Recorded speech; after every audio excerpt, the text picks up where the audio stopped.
Hi guys! Tapos nyo na bang panoorin ang trending Korean series ngayon na Squid Game? For sure, makaka-relate kayo dito. For today's video, tuturuan ko kayo kung paano gumawa ng Korean honeycomb at sabay-sabay tayong gawin ng technique ni Jihyun.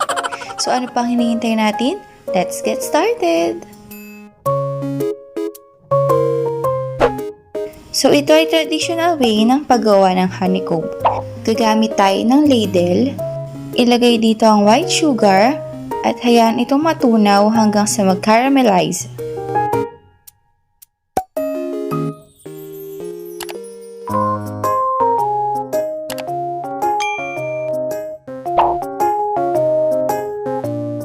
Kapag tunaw na ito, lagyan ng pinch of baking soda. Stir as fast as you can until maging foamy. Ilagay ito sa baking mat or baking sheets.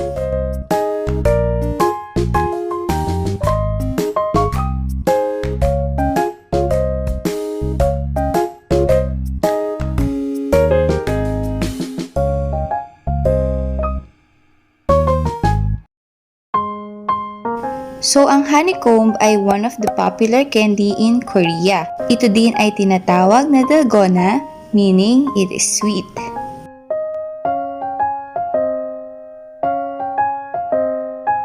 Pwede nyo din ito i-flatten kung gusto nyo mas manipis ang honeycomb.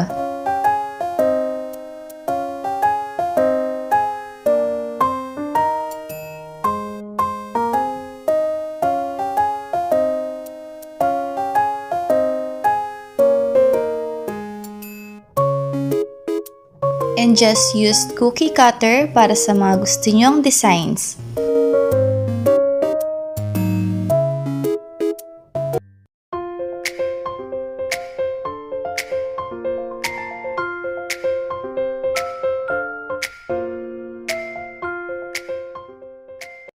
무궁화 꽃이 피었습니다.